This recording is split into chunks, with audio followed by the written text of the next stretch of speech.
가지고 우리 인생에 이 여자가 어떻게 되는가 그것 좀 알아야 되겠죠. 그래서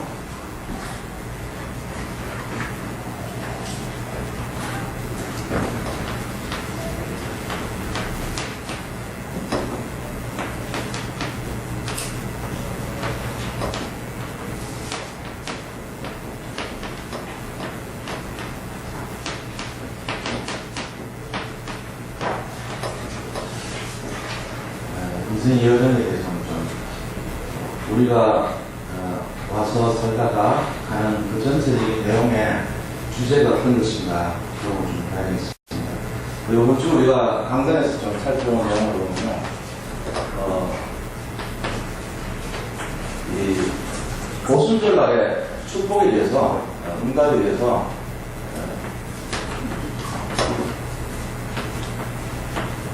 세 가지 측면으로 나왔습니다.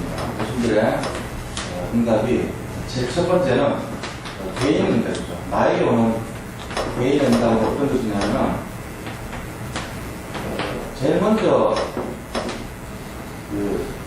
하나님께서 우리 자신들 속에 정말 그리스도로 의성의 응답을 주셨다 했거든요. 그러니까 그리스도와 정말로 모든 것이 되는 그 축복을 주신 거예요. 그래서 오직이라고 볼 수 있어요. 요성은 이 오직이라는 믿음이 결국 물성인데 그리스도가 어떤 분이냐면은 모든 것이는 그리고 그리스도가 충분한 것이고 그리스도가 완전한 것이고 여기에 대한 것이 먼저 되지 않으면은 사실은 어려움 오는 이유가 다 여기 있거든요. 그래서 이거를 우리가 도전하는 미션이라고 하는 것 중에 가장 정말 가장 기본적이고 이제 근원적인 이거 근본적인 미션이라고 해요. 그래서 이 미션에 전부 모든 도전을 해야 되는 거예요. 그래서 이것만 되면 다 되게 되거든요.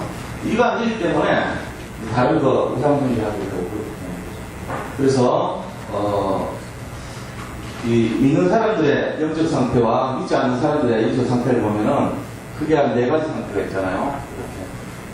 이렇게 네 가지의 상태가 이제 볼 수 있는데, 뭐 이렇게 믿는 사람들도요, 이 의자 가운데 일단은 예수님이 의자의 중심에 있고, 그럼 내가 여기 있고, 그다음에 사탄이 이쪽에 있는 상태가 이게 정말로 제대로 인도받는 사람들의 영적 상태라고 볼 수 있어요. 그런데 이런 같은 의자에 예수님을 이런 데다 그냥 방치하고 내가 아직 주인 돼서 믿기는 믿고 구원은 받았지만 이런 상태는 이거는 이제 유월성의 상태예요. 오직.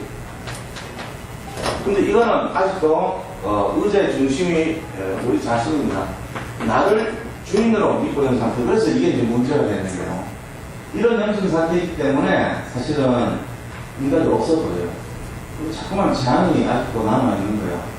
그 제한의 원인이 우리 자신들이 아직도 주인돼서 내 생각대로 예수 믿고 내 생각대로 판단하고 산단 말이에요. 그러니까 말씀대로 안 믿고 말씀대로 따라가지 않는 이유가 되는 거예요.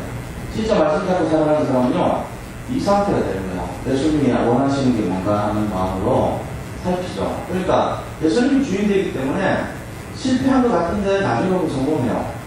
요셉이 팔려가고 정말 노예되고 감옥 갔는데 나중에 보니까 다 필요한 거예요. 하나도 빠지면 안 돼요.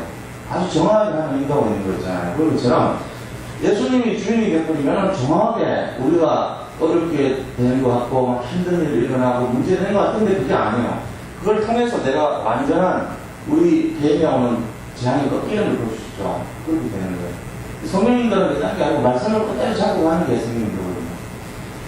그 다음에 이런 상태 되어버리면 되는 것 같은데 결국은 무너지는.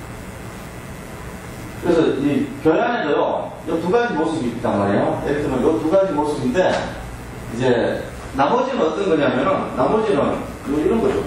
사탄이 우리 주인이 되고 내가 그 밑에 있고 예수님이 밖에 있어요.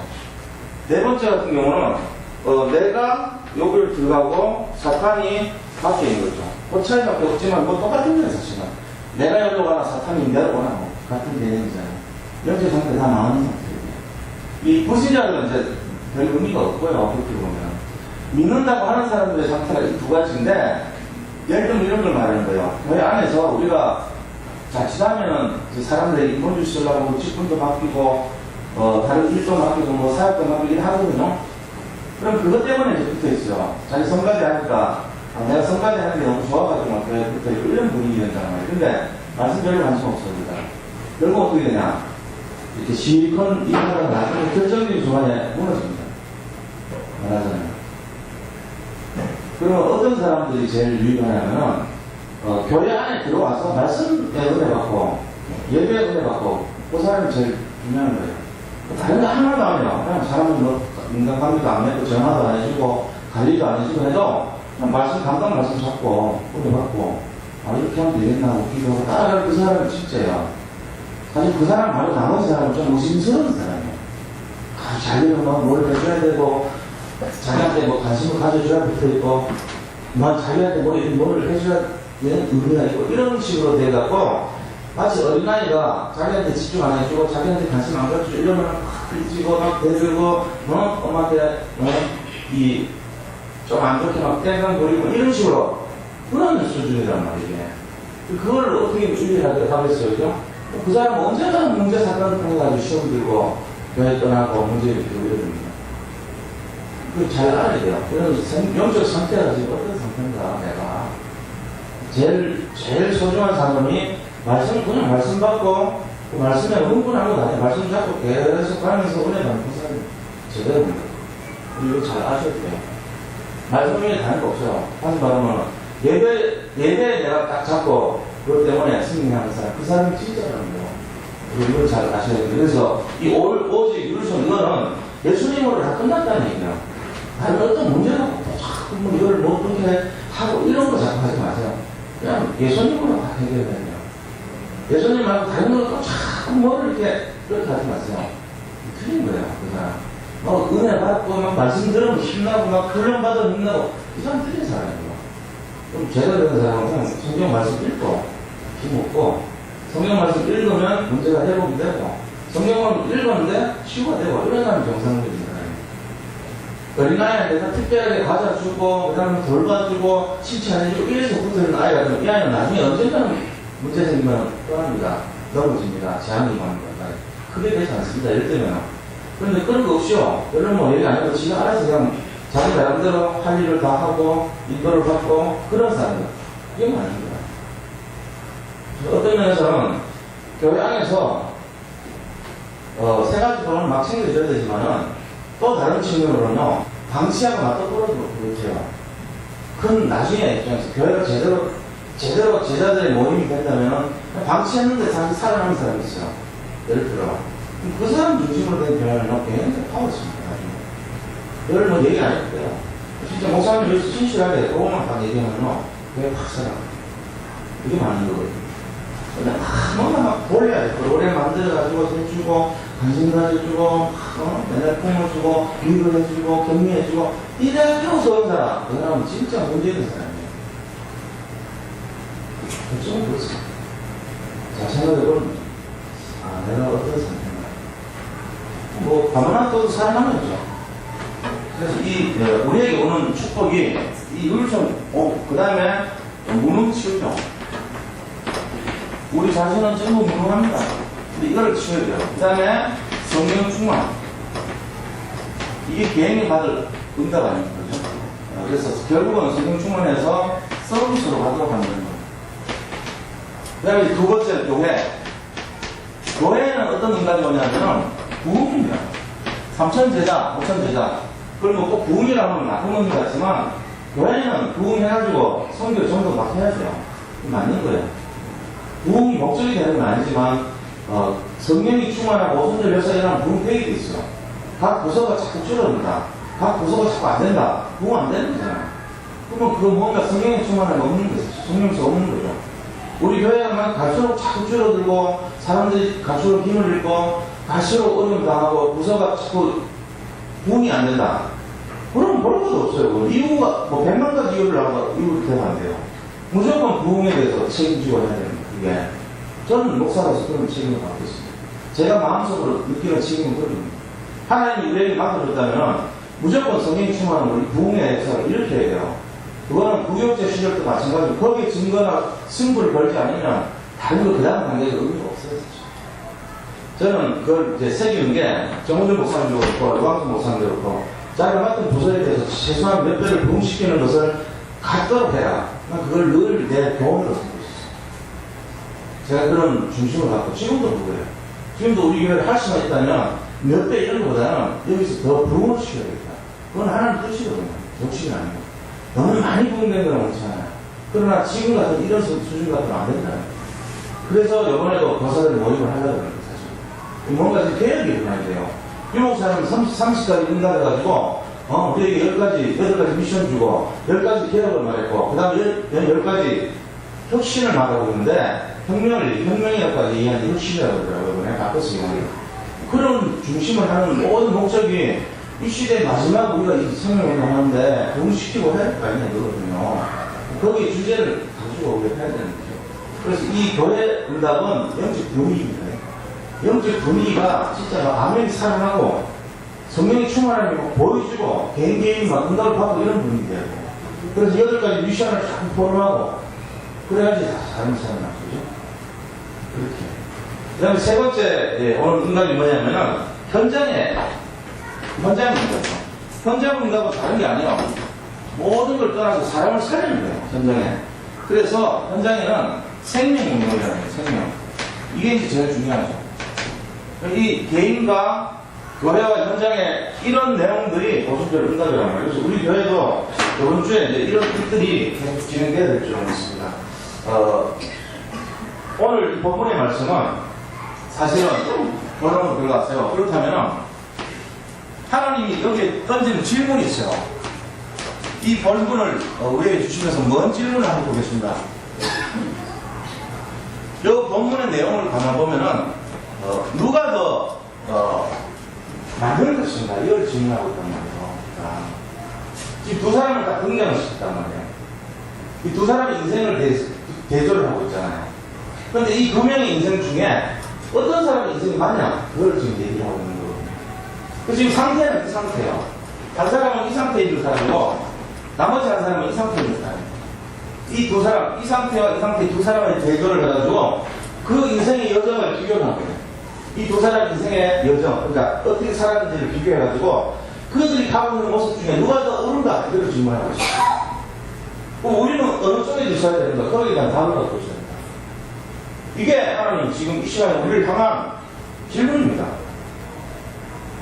생각을 해보세요. 누가 더 맞는가? 어느 인생이 더 어른가? 이거 질문이란 말이에요. 지금 이 시대가 왜 어려움 당하냐? 사실 영적 문제거든요. 이 영적 문제를 해결 못해가지고 결국은 인간으로 왔지만 구원받지 못하고 지옥만 이제 되는 거예요. 그래서 우울증 같은 게 걸리거든요. 이 우울증 같은 거는 암보다도 더 우울증이 더 많이 죽어요. 암으로 죽는 숫자보다 우울증이 발견돼서 죽는 사람 더 많습니다. 거의 인간의 60%가 우울증 걸렸다고 보십니다. 그러면 이게 심각하면 어떻게 되지 아세요? 모든 자살자 통계내 보니까 전부 다 우울증하고 관계되어 있어요.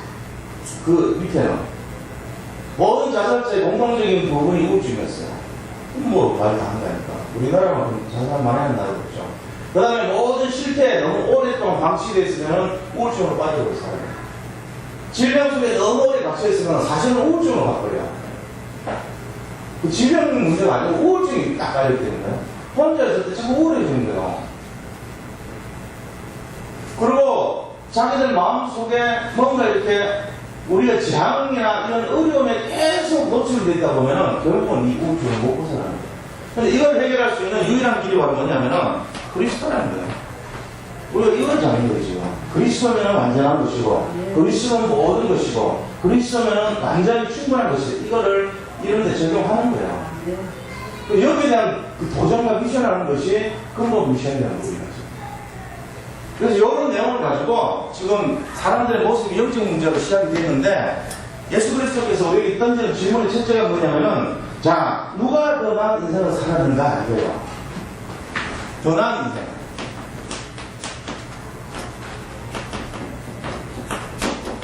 이걸 질문하고 있습니다. 자, 누굽니까? 누가 더 나은 인생이냐? 첫 번째 인생은 부자에 대한 거죠. 근데 이 부자는요, 구원을 못 받았어요. 구원을 받지 못했어요. 여기서 오는 한 몇 가지 문제가 일어나는 거예요. 부자 인생을 보면은 구원 받지 못하니까 어떻게 됩니까?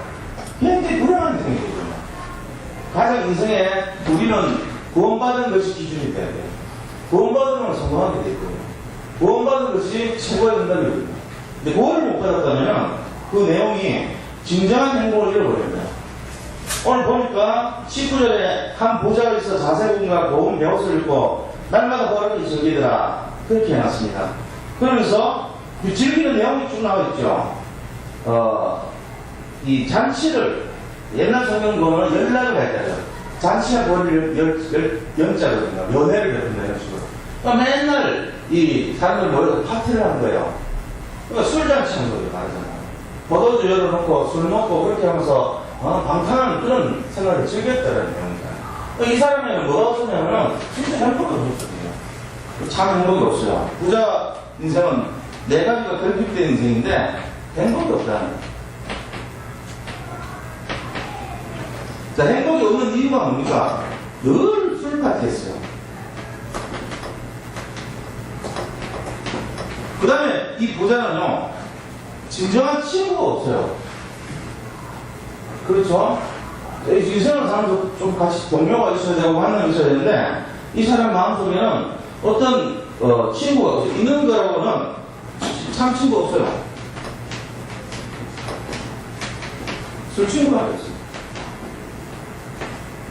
그리고 또 없는 것이 진정한 소망이 없어요.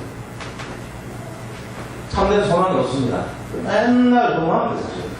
건강에 그 다음에 네 번째 없는 것이 참 내세가 없는 죽으면 지옥 가요. 자, 이거의 부자의 인생입니다. 그러니까 우리가 이걸 보면서 아, 이 사람 참 불행하구나. 겉으로는 막 잔치 벌리고 부자하고 좋겠다 싶은데 안으로 가면 막 지옥같이 사는 거예요. 또 죽으면 또 진짜 죽어. 이게 대부분 사람들의 모습이라고 보면 됩니다. 그런데 이 나사로는 어떻습니까? 여기 나사로는요, 일단은 구원받았습니다. 그러니까 이 사람 마음속에는 뭐가 있냐면 참된 평안이 있죠.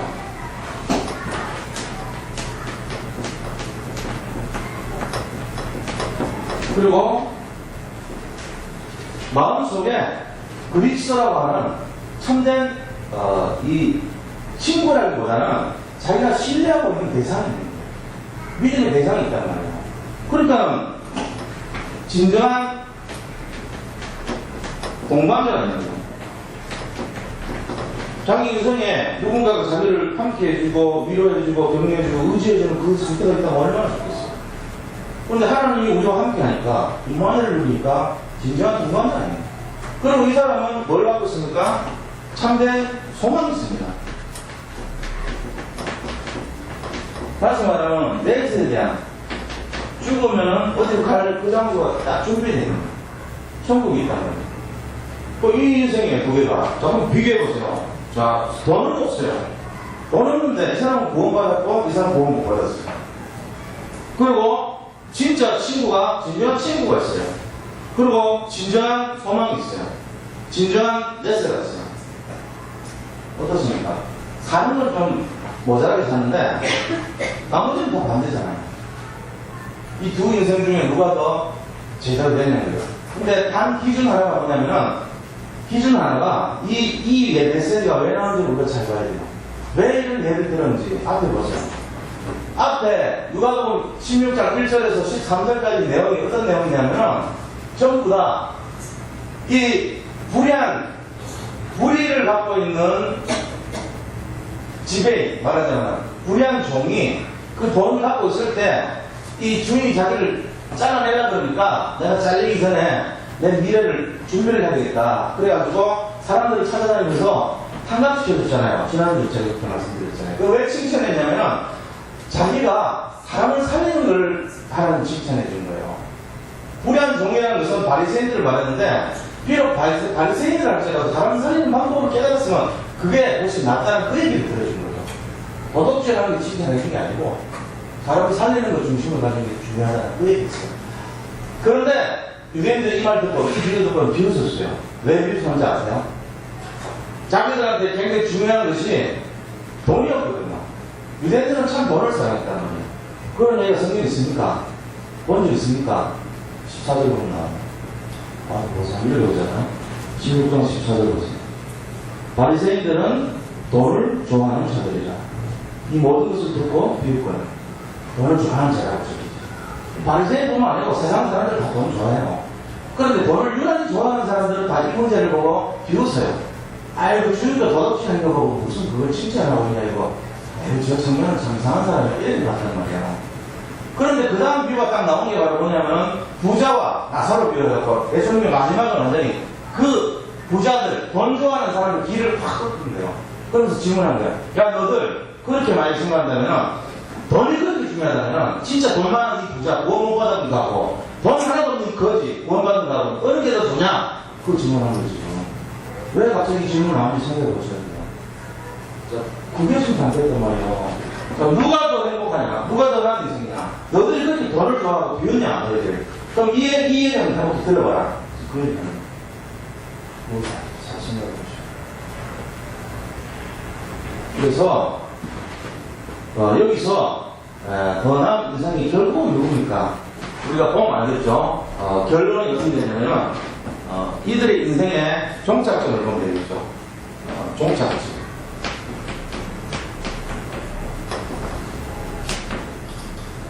부자, 나사로. 잘 알고 있다시피 지옥 같습니다. 여기는 천국 같습니다. 뭐 이러면 결론이 나온 거죠. 종착점을 보니까 부자는 지옥 같고, 아브라함의 품에 못 갔어요. 근데 나사로는 아브라함의 품에 갔더라. 이거 이제 우리 인생에 있어가지고 누가 어디서 와서 어떻게 살다가 어디로 가는 것인가에 대한 답을 예수님께서 지금 딱 질문하거든요. 거짓 불의한 종을 가지고 비유를 들었더니 이 바리새인들이 비웃었거든요. 그들은 돈을 좋아하기 때문에 그 마음을 아시는 거니까. 그러니까 또 부자 그러면 너희들 돈이 기준이냐? 돈 많은 사람하고 돈 없는 거지하고 구원이 받고 안 받고 차이인데 누가 더 좋은 인생이냐? 그렇게 질문하는 거예요. 우리한테는 질문 아닐까, 그렇죠? 결국은. 그런 답을 하고 있습니다. 우리가 앞으로는요, 돈 없다고, 내 별자야, 내 인생아, 하나를 왜 이렇게 불행하냐, 이런 소리 하지 마세요. 그거 다 받아놓고는, 밥새 얘기를 못하고, 뭐 어렵고 힘들고 맨날 없다고, 공장 장도 없다고, 그거 조금 골치 아프다고. 이 땅에서는 100만 년 골치 아파요. 몇 년 골치 아파요, 여기서. 오래 해가 120년 동안 좀 고생하면 돼요. 거지로 몇0년 살다 가셔도 상관없어. 천국 갈 건데 모르겠나. 거기서 영생을 누려, 우리는. 거기다가 전도까지 했다니까, 얼떨결에. 분위기에 어서. 그러니까 이게 보통 사건이 아닌데, 뭘 걱정을 해요. 요즘 바쁜 사람 없어요. 뭐, 이렇게 아주 맛있는 무슨 특별한 음식 못 먹는 건 좀 아쉽겠지만, 그거 아니라도, 저 음악을 잠깐 가면요, 총각김치 그거 참 맛있더라고요. 진짜. 그거 하나는 돼요. 그런 밥으로 먹어도, 삼시세끼 해결해도, 우리 마음에 뭐가 있냐면요, 이게 있는 거예요. 진정한 구원이 있고, 참된 평안이 있고, 진정한 동반자인 그리스도가 계시고, 참된 소망인 성국 내세가 우리에게 있단 말이에요. 그러니까, 아무런 걱정하지 마시기 바랍니다. 지금 걱정하는 것은 지금 복이 되어서 하는 걱정이잖아요. 실제로. 지금 문제가 무슨 문제입니까? 문제 없어요. 이 시대의 문제는 진짜 죄송한 얘기지만, 복이 되어온 문제예요. 아무런 문제 없어요. 토마스 선교사님이 순교했잖아요. 대동강에 평양에 내려와가지고 순교했는데 그때 성경책 확 뿌렸거든요. 근데 신기하게요. 그분이 이제 목 잘렸어요. 허리를 반을 잘랐어요. 박충건이라는 사람이 목을 자르고 허리 반을 잘라가지고 불을 태워서 죽인 거예요. 근데 거기서 던지는 그 책을 세 권을 쥐고 학생이 11살짜리 학생이 있었다고. 그 학생이 이름이 최치량이라는 사람인데 이 사람이 이제 그 책을 들고 막 이 공짜로 그때 당시 문서 이렇게 귀하니까 종이가 귀하니까 책을 들고 막 기쁜 마음으로 왔는데 나중에 이제 전국에서 그 책을 수거를 가는 거예요. 그 책 갖고 온 사람은 잡아가는 거예요. 그 어린 마음에 11살짜리가 야, 이거 갖고 좀 무서워서 안 되겠다 해가지고 그 영문을 지키고 있는 그 평양에 있는 그 하나의 그 성 있잖아요. 성의 문, 동대문 이런 식으로 성의 문에 지키고 있는 이 요즘 말하면 경찰관이죠. 그 순사, 영문 중사 박영식이라는 사람한테 그 책을 줬어요. 그 박영식이라는 사람이 자기 집을 이제 도배를 해야 되는데, 아, 이 왜 공짜로 종이가 생겼거든. 그래가지고, 그걸 다 잘라가지고, 집 전체를 다 발라놨어. 보금소리 가지고 온 집에 도배한 제일 1호 집이 박영식 집이에요. 그래가지고 그걸 해놨는데, 그게 나중에는 얼마 안 있다가, 다시 몇 년 뒤에요. 그 제 친형한테 팔렸어요, 이 집이. 중요하죠. 박영식이라는 사람이 집을 그렇게 해가지고 최치랑이라는 그 소년이 자라가지고 그 집을 샀어요. 사가지고 뭐 했냐면 영화를 만들었습니다. 그때가 토마스 성교사 돌아가서 30년 뒤에 얘기해요. 그 영화를 만들니까 거기 사람들이 왔다 갔다 할 거 아닙니까. 근데 마포 3년이라고 하는 사무엘 마페시라고 하는 성교사님이 평양에 이제 보험전으로 왔어요. 그분이 평양 신학교 선생님이거든요. 이름 한국식 이름으로 센걸 하니까 3년 이렇게 바꾸고 마펫을 마포 이렇게 바꿨어요. 한국식으로. 그래가지고 마포 3년 선교사님이라고 불렀다고. 그래서 그분이 마포 3년 선교사님이 그 집에 와서 이제 여관에 잠시 머무르는데 보니까 성경이 다 도배되어 있거든. 신기하게. 도대체 누가 이런 일을 이렇게 했나. 이건 말이 안 되잖아. 그죠? 자기는 그 성경 지금 보내고 있는데 그게 막 붙어가지고 온 사람 집 전체에 다 붙어 있으니까. 알아봤더니 토마스 선교사가 여기 와서 순교당하고 그 책을 최치랑이라는 사람이 이제 자초지종을 얘기를 한 거예요. 그러니까 그거를 가지고 하나님 성령의 역사라고 이 얘기를 하면서 최치랑이라는 사람이 그 다음에 복음 듣고 영접해가지고 나중에 장로가 돼요. 근데 그 집 옆에 다른 집을 하나 인수를 해가지고 널따리 교회라고 해서 기증을 했어요. 그 널따리 교회가 나중에는 장대인 교회로 바뀝니다. 장대인 교회 몇 명 모였냐면 그때 당시 1000명이 모였어요. 그 시장에서 막 장사꾼들, 농사꾼들 일 마치거나 막 전부 이렇게 쟁기 들고 뭐하고 이런 그대로 홍미 들고 이런 채로 와가지고 얘를 들고 가고 이랬잖아요. 시커먼 상태로. 그런 장대한 교회에서 시작된 것이 평양 신학교가 세워졌어요. 그리고 거기서 분가된 것이 산정인 교회라는 교회가 만들어졌어요. 그 산정인 교회 목사님 중에 누가 있냐면 주기철 목사라고 불리고 있어요. 그분이 가가지고 순교한 거예요. 장대인 교회 장로가 누구냐면 우리가 잘 알고 있는 그 북한에서 순교당했죠. 결국은 김일성하고 같이 이렇게 누가 그 우위를 잘 이렇게 장악하는가 이것 때문에 했던 그 이름이 지금 생각하는데 그 선교사 저 장로입니다. 그러니까 그런 식으로 한 사람의 딱 순교가 희한하게 그렇게 됐죠. 근데 더 놀라운 사실 박충건 토마스 선교사 목 자르고 허리 잘라가지고 불태웠던 박충건이 그날 밤에 와가지고 생각한 거예요. 도대체 저 어린 청년이 뭐가 그렇게 중요한 책이길래 죽어가면서까지 나한테 책을 주면서 이거 읽으라고 그렇게 말을 하고 죽냐. 그래서 밤에 다시 왔어. 불태워서 죽인 그 자리에 다시 와가지고 아까 나눴던 그 책자를 하나 가져가서 집에서 계속 읽은 거예요. 30년 동안. 그래가지고 다시 마포 3일 성교사 찾아와가지고 내가 그를 죽인 자인데 나도 믿어도 되냐. 그래서 그분이 나중에 장로됩니다. 놀랍지 않습니까? 근데 더 놀라운 사실은 이 박충건의 조카 이영태라는 사람이요. 나중에 성경을 3분의 1을 번역해요. 우리가 지금 보고 있던 그 성경, 우리 앞에 성경의 3분의 1을 그분이 번역했어요. 이영태라는 분하고 이수정이라는 사람, 남자인데 이수정이라는 두 명이서 번역해요. 놀라운 사실이에요. 그러니까 죽였던 사람을 통해가지고 하나님은 그걸 일으키고 거기 죽어갔던 주변에 있던 사람들 전부를 모아가지고 다 이렇게 변화시킨 거예요. 그건 누가 했죠? 하나님 하시죠. 우리는 읽어봐야 됩니다. 그러니까 이 두 가지 인생 중에 누가 좋냐? 진짜 의미없지 않고 이 땅에서는 아무것도 없고 순교할 수도 있고 죽을 수도 있고 어디로 나갈 수도 있지만 좋은 길 갈 수도 있지만 제일 중요한 건 뭐 맞냐? 하나님 볼 때 값진 인생 맞냐? 진짜 하나님이 쓰시는 인생 맞냐? 이게 더 중요한 거예요. 우리는 기준이 틀려요. 우리는 돈 좋아하고, 우리는 세상도 좋아하고, 우리는 명예 좋아하고, 그런 거 하기 때문에 다른 기준 가지고 판단합니다. 아, 하나님 우리를 도와서 이렇게 내가 잘 살았다. 그거 별로 중요하지 않아요, 하나님. 그거보다는 은혜가 방향이 맞은 인생 맞냐? 그게 더 중요하네요. 그래서 바로 이 나사로는 이 인생으로 살았단 말이에요. 그리스도 복음 중심으로. 근데 부자는 사탄을 중심으로 세상 연락을 쫓고 술 친구하고 세상 문화를 즐기면서 자기 인생 허송세월 하다가 지옥 갔단 말이에요. 이게 이제 오늘 나타낼 만한 내용입니다. 자, 그러면은 우리 자신들이 좀 자세히 더 알아야 될 것이 뭐냐면요, 오해입니다. 오해.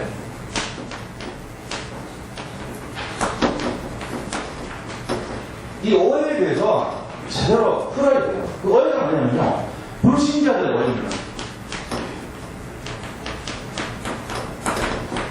불신자들은 무슨 오해를 하고 생각하느냐. 첫째는 뭐냐, 죽으면 끝이다. 이렇게 살고 있어요. 되게 위험한 생각이죠, 그죠? 죽으면 끝이 아니거든요. 죽으면 끝이 되고 이러면 살아요. 그래가지고 막 더 부패하고, 더 죄를 짓고, 범죄하고, 더 타락하고, 막가는 인생을 살아버려요. 자기 인생에 대해서 책임 안 지고, 자살도 만들어버리고. 이게 바로 죽으면 끝이라는 뜻이 나오는 사람이에요. 죽으면 끝 아니에요. 심판이 있어요. 그게 오해거든요. 두 번째 오해는요, 환생. 환생한다. 불교에서 나온 사상이죠. 그래가지고 막, 과거를, 전생을 막 맞추는 거, 체면 걸어가지고 돌리고 내가 전생에 그러고 막, 흉내까지 내고, 이거 완전히 속이는 거거든요. 여기에 오해를 딱 이렇게 만들어버려요. 그럼 영적인 이 귀신, 무당이요, 사람을 이렇게 불러내잖아요. 불령을. 그래가지고 너희 조상 흉내를 내가지고 자기가 막 얘기합니다. 막 이제 저기를 들어와가지고, 네가 어떻고, 과거를 막 얘기하고, 내가 네 할아버지인데, 빨리 여기 가서 무릎 꿇어! 막 이러면서 흉내 내고 막 그러잖아요. 그 전부 다 타락한 귀신이 흉내 내는 거거든요. 다 쏘는 거라서. 그 불신자도 여기 걸려 살아요. 그러니까 운명과 사주팔자와 영적 문제 속에서 계속 시달면서 사는 거예요. 이게 오해하고 있는 거거든요. 뭐에 대한 오해입니까? 영적인 비밀에 대해서 오해하고 있는 거예요. 우리가 그러면 이 오해를 풀어줘야 되는데, 어떻게 풀어줘야 되냐, 이거죠. 우리 자신들이, 이 명에 대해서 사명. 우리는 사명을 가지고 있습니다. 어떤 사명입니까? 이거를 구원시켜줘야 돼요. 뭘로요? 오직 그리스도. 그래서 그들 신용수에 하나님 나라가 임하죠. 이런 사명이 있는 겁니다. 하나님 나라라는 것은 결국은 뭐냐면요, 이 영적인 비밀이거든요. 근데 한마디로 하나님 나라에 대해서 40일동안 말씀하셨다고 그랬잖아요. 근데 그 하나님 나라를 어떤 면에서 보면은 재앙을 꺾는 힘이라고 보시면 돼요. 한마디로 하면 옛날인데 근본 재앙을 꺾는 능력, 이게 하나님 나라예요. 자, 그게 하나님 나라가 임하게 되라면 하나님 나라가 여기 임하면 어떻게 돼요? 모든 재앙이 끝나는 거예요. 우리 교회가 받을 수 있는 모든 재앙이 다 꺾이는 거예요. 내 심령이 하나님 나라가 임하면요, 내 심령이 하나님 나라가 임하면 내 안에 있는 모든 운명, 사주팔자 다 꺾이는 거예요. 그러니까 이런 오해를 갖고 있는 사람들의 심령 속에다가 이 그리스도로 또 하나님 나라가 임하게 하면 구원받는 형태가 된다니까요. 그래서 우리는 이 하나님 나라를 전하는 그 사명을 받는 거예요. 그게 오해를 풀어주는 역할을 하는 거거든요. 불신자들의 오해, 지금도 잘 모르고 제사 지내고, 불신자도 제사 지내요. 그 다음에 환생을 믿기 때문에 절간 다니고, 그 다음에 또 이 잘못된 이런 죽으면 끝난다는 그런 생각 때문에 자기 인생에 대해서 신뢰하지 않아요. 그냥 쾌락으로 막 즐기면 되고, 동물 같은 사람으로 오늘 아주 재밌게 사는 데서 이런 생각이 들거든요. 그러다가 세상 말로 막히고, 안 되고, 실패하고, 그 다음에 내가 완전히 다 무너지면 자살을 그러지 뭐. 이런 식이에요. 다 없는데 뭐. 그런 분위기야. 이렇게 하는 것 같지만요, 전혀 준비가 안 돼요. 이 오해를 풀어줘야 돼요. 그렇지 않다. 다음에 내세가 있고, 심판함이 있다. 너 하나님 나라에 속해야 된다. 하나님 나라가 니들 임하면 너 구원받는다. 이거 전해줘야 되는 거죠. 복음의 능력으로 회복해야 돼요. 이게 우리가 지금 여기 메시지를 잡아내야 돼요. 왜 부자와 나사로 비유를 줬느냐? 하나님은 돈 그렇게 좋아하냐? 그럼 돈이 진짜라면 너희들 이 두 인생 중에 누구를 진짜로 보겠냐? 질문하신 거예요. 예수님이. 돈 아니라고요. 자, 그러면 우리가 이 땅에서 뭘 진짜 하는 것은 세 번째는요, 이 땅에서 누림입니다.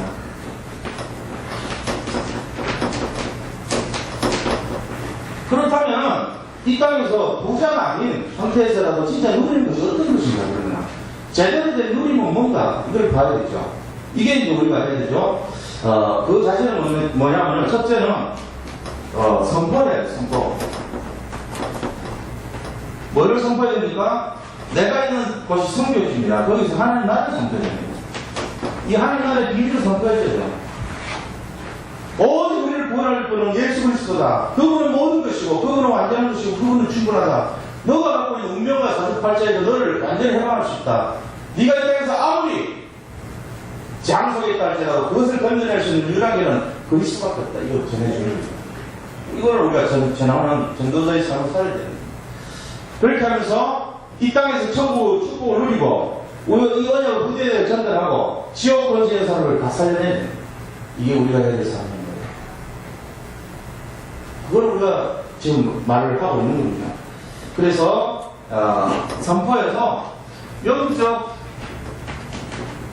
문제 속에 있는 사람은 해방시켜야 됩니다. 그 일하는 사람이 뭐예요? 삼세자라고 해요. 한 시대를 살리는 사람들은 그 사람들이 보니까 뭐죠? 비밀 결사된 거예요. 한 시대를 살리기 위해서 생명을 건 조직, 비밀 결사. 그 다음에 우리 언약을 헛되게 전하기 위해서 세워진 조직, 레먼트 미니스트. 그러니까 레먼트 사역을 하는 선교사, 미셔너리. 그죠? 레먼트 미셔너리.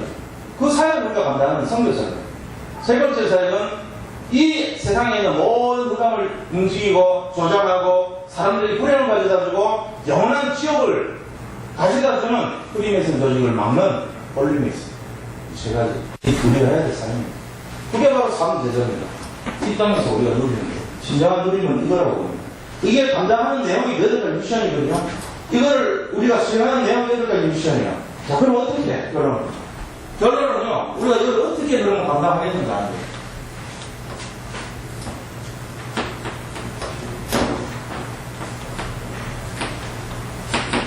첫째는 오늘 이 부자가 뭐라고 얘기합니까? 부자의 부탁을 보면 알죠. 부자의 부탁을 우리가 들어주면 돼요. 첫째는요, 물 한 방울을 했습니다. 물 한 방울. 자, 죽은 이후에 가면은 이 땅의 소망은 어떤 것보다 돈이고 뭐가 아무 문제 없어요. 아무리 명예고 돈이고 성공이고 아무 문제 없어요. 그런 의미가 없다고요. 진짜 중요한 거는 물 한 방울보다 못해요. 이 땅의 부귀영화가 물 한 방울보다 못하다는 걸 자기가 얘기했잖아요, 이 부자가. 그러니까 부자 인생은 완전히 엉터리라는 걸 증명했단 말이에요. 물 한 방울 달라고 저 나사로, 거지 나사로가 이곳으로 구름통이 건너와서 저 천국에서 지옥으로 가서 물 한 방울을 4배 심어주세요. 이거 부탁했어요. 그러니까 하나님이 안 된다는 거예요. 그리고 두 번째는 내 형제를 살려달라는 거예요. 우리 형제 좀 살려주세요. 내 형제 5. 저 죽은 영혼을 보내서 내 형제 살려달라. 이 뭐를 부탁한 겁니까? 구원을, 존재를 부탁한 거예요. 이 부자의 부탁이 우리의 삶이 되어야 돼요. 그렇구나. 이 땅에서 우리가 비록 못 먹고 굶주리고 벌벗고 어려움을 당한다 할지라도 그거보다도 더 중요한 것이 진짜 한 사람이라도 살려내는 것이구나. 이거 딱 잡아야 돼요. 이런 식으로 누르시기 바랍니다. 자, 이걸 누리려면 어떻게 해야 돼요? 이거를 누리기 위해서 우리가 해야 될 내용이 24시예요. 24시가 뭐냐면 기본 미션입니다. 기본적으로 우리가 이 땅에서 해야 될 미션이 뭐냐, 이 땅에서 살아야 될, 갖춰야 될 내용입니다. 그게 바로 말씀 잡고 기도 잡고 전도하는 삶이에요. 그걸 어떻게 하냐 이거죠. 그래서 강단에서 딱 말씀이 선포되면은 이번 주에 우리 자신, 그 다음에 교회, 정말로 현장을 위해서 하나님, 내가 이 말씀을 어떻게 이뤄서 승리하고 이것을 어떻게 응답되겠습니까? 내가 이 교회 다니는 성도입니다. 하나님, 이거를 성취할 수 있도록 고민해야 돼요. 기도받으면. 몸부림치는 거예요. 하나님, 저를 써주세요. 내가 부족하지만 이거 오늘 요번에 주신 말씀 정말로 오순절날 그 성령이 충만함이 나에게 임했다면 내가 지금 뭘 해야 됩니까? 막인다고 가는 거예요. 담임 목사님 전반 말씀 잡고 나와 교회와 현장을 위해서. 그게 우리가 지금 이 부자의 부탁이거든요. 이 땅에 있을 동안 해라. 이 땅에 있을 동안 제발 좀 누려서 낙하는 되지 말게 해달라. 그게 부탁 아닙니까? 내 인생 성공한 줄 알았더니 아니었다 진짜. 나는 마음이 허했고 진짜 친구도 없었고 나는 맨날 술로만 살아야 될 정도로 나는 정신문제 우울증에 시달리던 사람 아니야. 그거 얘기하는 거예요. 죽어나서 깨달으면 소용없죠. 그렇다. 그러면서 말하는 것이 네 가지 미션이 올바른 이 땅에서 기도 제목 바로 잡아라. 말씀 실천됐다면 기도 제목 바로 잡고 기도 수첩으로부터 말씀 기도 전도하고 정말로 개인적으로 개인 전도를 누릴 수 있는 삶이 되게. 그게 이거 우리 땅에서 해야 될 미션이란 말이에요. 이거밖에 없어요 사실. 그러면 오늘 응답이 결론적으로 25시가 응답입니다. 25시라는 응답은 바로 도전해야 될 미션이에요. 이 도전 미션은 우리가 하는 것이 아니고 하나님이 열어주시는 거거든요. 이거 되면은 교회는 부흥되게 돼 있고 문이 막 열려요. 사람들이 여기 들어오는 사람들이 응답을 받게 돼 있고 그 다음 여기 들어오는 사람이 제자로서 열매를 맺게 돼 있고 여기 들어오는 사람들이 흔들리지 않는 시스템으로 구성이 돼가지고 그 현장에서 전도운동이 일어나게 돼 있습니다. 그러면 거기에서 사람이 막 살아나는 이 하나님이 원하시는 뜻이거든요. 그 일이 우리 교회와 우리 자신들의 계속 진행돼야 될 하나님의 계획이 있습니다. 네. 우리가 뭘 이렇게 아까도 제가 말씀드렸지만 말씀을 딱 잡고 그거 하나 갖고 인도받으면서 승리하는 그 사람이 중요한 사람이요. 그게 핵심 메시지예요. 핵심 요원이란 말이에요. 근데 그게 아니고 맨날 도와줘야 되고 치료해줘야 되고 맨날 막 닦아줘야 되고 뒤따라다녀야 되고 맨날 밥을 넣어줘야 되고 물론 그렇게 해야 되겠죠. 근데 그게 언제까지 돼야 되냐면 평생 그래야 된다면 그 사람은 쓸모없는 인간이 될 수 있어. 잘못하면 그래요. 아플 때마다 위로해줘야 되고 상처받을 때마다 치료해야 된다면 그거 언제까지 하겠어요. 어느 정도 되면은 단단한 것을 먹을 정도로 믿음이 장성해서 자기도 구입을 해야 되는데 기저귀를 뗄 때가 있으면 떼야 되죠. 언제까지 중학교, 고등학교까지 차고 다니면 안 되잖아요. 그러니까 우리가 믿음이 어느 정도 되면 자기가 딱, 이 내 시간표가 이제 왔구나. 내가 부족하지만 이제 내가 해야 된다. 내 시간표구나. 해야 되는 거예요. 우리 다락방이 지금 20년 지난 이런 시간표 왔어요. 그러면 지금은 전부 어떤 시간표냐면 여기 오신 분들은 전부 다 24시 하셔야 돼요. 그래서 그걸 가지고 모이면 포럼하고 누가 새로 시작해도 할 수 있거든요. 그럼 안 한다는 건 우리가 뜻이 없다는 거예요. 나는 그렇게 살기 싫다는 거야. 나는 정말로 이 세상 내 방식대로 살고 싶다는 거야. 이것대로. 나 가만 놔둬. 나 이것대로 살았어. 편했어. 내가 이렇게 사는데 아무 문제 없었어. 근데 마지막에 문제 와요. 아직 끝난 거 아니거든요. 잘 생각하시고 살아야 돼요. 이 땅에 사는 동안 우리가 어디를 향해 갈 것인가. 이게 오늘 주제입니다. 오늘. 내 인생의 여정이 어떻게 가야 됩니까? 진짜 내 인생의 방향이 뭡니까? 제일 결론내는 게 근본 미션. 진짜 예수는 끝이다. 됐다면, 그다음부터 내가 이 땅에서 해야 될 평생 해야 될 거는 강단 말씀 잡고, 그거를 성취하려고 한동안 방향을 뜻을 정하고 기도하면서 인도받고, 그 다음에 사문을 정해서 말씀과 기도와 전도의 대상자를 놓고 계속 살아가는 그게 평생 내가 해야 될 방향이란 말이에요. 그 얘기예요, 지금. 그렇게 하면은 언젠가는 하나님이 문도 열어주시고 열매도 세우시고 지게도 만들어주시고 거기서 지속해서 제자가 일어날 일들을 지금 하신다는 얘기입니다. 앞으로 이 일이 전국과 세계 또 우리 교회 우리 자신 여기에 확실하게 세워질 줄 믿습니다. 네. 지금도 이게 한다고 했어요. 그래서 우리 교육자분들에게 제가 부탁을 드렸고 새로 시작하려고 했어요. 누가 잘하고 못하는 그런 거 의미 없어요.